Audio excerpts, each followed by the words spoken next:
Si l'Australie était une maison, les gens ne vivraient qu'à proximité de la porte d'entrée et seuls les plus téméraires oseraient s'aventurer au-delà. Bonjour à tous! Pour décrire cette particularité de l'Australie, un terme spécial a même été créé, Outback. Ce mot, né en Australie, est une expression familière qui désigne les régions intérieures du continent, reculées et difficiles d'accès. Une expression anglaise proche est « the back of beyond », généralement utilisée pour désigner des endroits isolés et abandonnés. Malgré tout, il est assez étrange de penser que la majeure partie du continent est désignée par ce type de terme, et que les habitants en sont même fiers. Bienvenue sur Perduchan. Découvrons ensemble comment on en est arrivé à une telle situation et pourquoi cela a à peine changé, même au XXIe siècle. Commençons.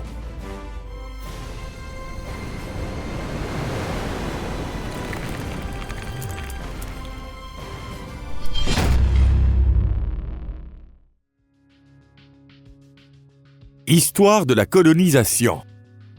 L'Australie est le seul pays au monde dont le territoire couvre l'ensemble d'un continent.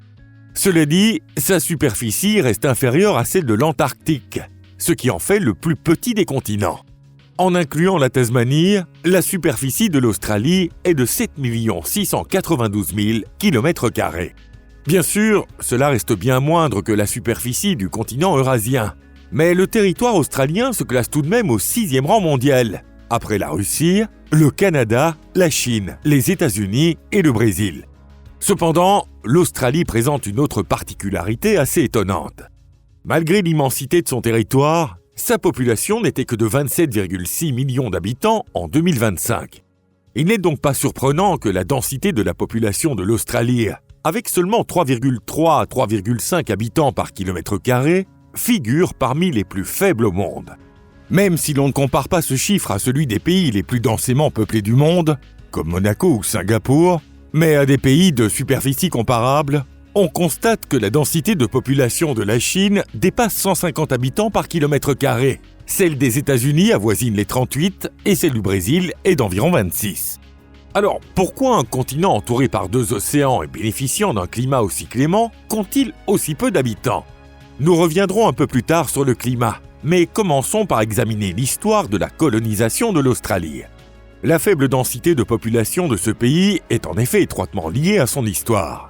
Les premiers habitants de l'Australie sont arrivés sur ce continent il y a environ 50 à 60 000 ans. On pense qu'ils ont migré depuis les îles d'Indonésie et de Nouvelle-Guinée. Mais même pour eux, cette terre ne semblait pas particulièrement facile à habiter. Sinon, pourquoi n'ont-ils domestiqué aucun animal de ces territoires au cours de dizaines de milliers d'années ? Par exemple, ils auraient pu tenter de domestiquer les kangourous. Ils auraient fait d'excellents gardes du corps, capables de rivaliser avec des combattants de MMA. Et, comme les chats, ils adorent les endroits confortables, ce qui n'aurait pas été une mauvaise idée. Enfin, il y a sans doute eu des raisons, peut-être une incompatibilité de tempérament ou d'autres facteurs. Toutefois, les peuples autochtones n'ont pas non plus formé de grands États au cours de ces 50 000 années. C'est ainsi qu'en 1770, lorsque le capitaine Cook atteignit la côte est de l'Australie, il put s'en emparer sans rencontrer de résistance organisée à grande échelle et déclara cette région territoire britannique. À cette époque, la population de l'Australie était estimée entre 315 000 et 750 000 personnes, mais elle était divisée en environ 500 tribus, chacune parlant sa propre langue. Cependant, la colonisation systématique du continent fut véritablement lancée par Arthur Phillip, qui arriva en 1788 dans la baie de Port Jackson à la tête de 11 voiliers et fonda Sydney, aujourd'hui la plus grande ville d'Australie. À cette époque, et pendant plusieurs années encore, personne ne chercha à s'aventurer vers l'intérieur des terres, et le développement du continent se limita aux zones côtières. Ainsi, sur les rives de la rivière Yarra furent posées les bases de ce qui deviendrait Melbourne. Brisbane fut établie dans la baie du Moreton, et la colonie de Swan River évolua plus tard pour devenir l'actuelle ville de Perth. Il est clair que les Australiens d'origine européenne ne souhaitaient pas s'éloigner des régions côtières. Le climat y était agréable, l'eau accessible, la mer toute proche, et les paysages rappelaient leur Europe d'origine, ce qui les rendait confortables. Par la suite, lorsque le gouvernement britannique transforma l'Australie en colonie pénitentiaire, un grand nombre de condamnés y furent envoyés. En conséquence, les Bagnards et leurs descendants en vinrent à constituer une part importante de la population australienne. Pendant ce temps, la population autochtone diminua rapidement et disparut presque entièrement de l'île de Tasmanie. À mesure qu'ils exploraient davantage l'Australie, les nouveaux colons se convainquirent qu'il était plus judicieux de rester sur les côtes plutôt que de s'aventurer dans les vastes régions arides de l'intérieur du continent.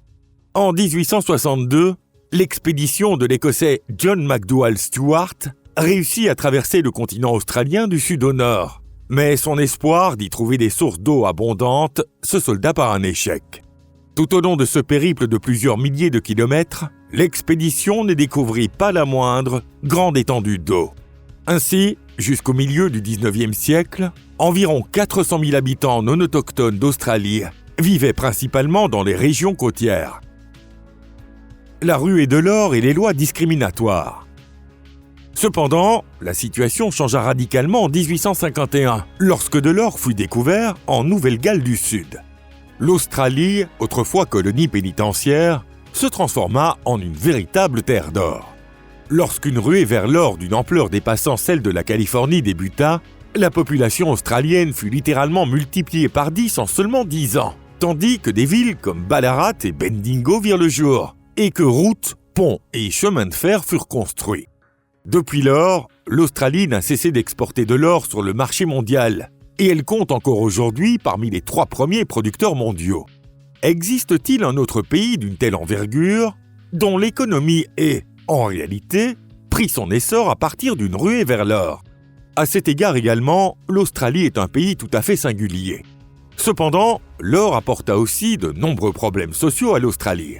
L'un d'eux fut l'arrivée de nombreux immigrants venus de Chine pour travailler dans les mines d'or.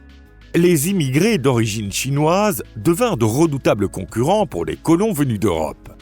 Au départ engagés dans l'extraction de l'or, les travailleurs chinois se tournèrent progressivement vers l'agriculture et de petites activités commerciales. Afin de limiter l'accès des immigrés asiatiques à l'économie, le gouvernement australien, dominé par les Blancs, n'eut d'autre choix que d'adopter une série de lois discriminatoires. D'abord mises en place par certains États, ces lois furent ensuite adoptées par le gouvernement fédéral australien, visant à limiter l'entrée des immigrés dits de couleur, en particulier ceux d'origine chinoise. La première application de telles lois à l'ensemble du territoire australien remonte à 1901. En vertu de ces dispositions, l'entrée des immigrés de couleur fut restreinte, et toute personne jugée entrer illégalement pouvait être expulsée. De plus, des tests linguistiques dans les langues européennes ainsi que d'autres restrictions furent imposées aux immigrés. Naturellement, l'objectif principal de ces tests linguistiques n'était pas d'évaluer l'alphabétisation, mais bien d'exclure les non-européens. À la suite de la mise en œuvre de ces restrictions et lois discriminatoires connues sous le nom de « politique de l'Australie blanche », l'immigration en provenance des pays asiatiques resta extrêmement limitée jusqu'aux années 1970. L'interdiction de l'immigration asiatique fut l'un des facteurs qui expliquent pourquoi les régions centrales de l'Australie ne furent pas véritablement peuplées et que l'industrie, comme l'agriculture, ne s'y développèrent pas. Après 1975, la plupart de ces restrictions raciales furent abolies par la loi, mais leurs effets continuèrent de se faire sentir pendant longtemps. Aujourd'hui encore, la proportion de personnes d'origine chinoise dans la population australienne reste inférieure à 5,5%. Le principal obstacle à l'installation humaine. Cependant, la principale raison pour laquelle la majeure partie du continent australien n'a pas été habitée est son climat aride.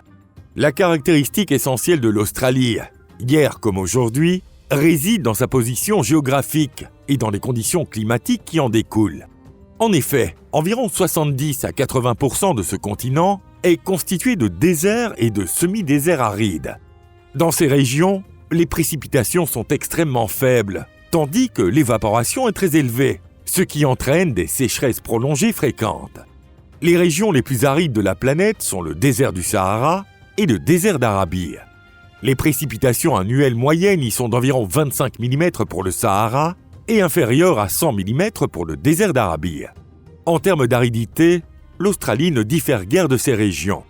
Environ 40% de son territoire reçoit moins de 250 mm de pluie par an et près de 70% moins de 500 ml. Avec un tel niveau de précipitation, il est impossible de cultiver des plantes sans irrigation. Du point de vue des températures, une grande partie de l'Australie présente des conditions proches de celles des déserts les plus chauds du monde. Dans ces régions, les températures estivales dépassent les 40 degrés centigrades et peuvent atteindre 50 degrés dans certaines zones.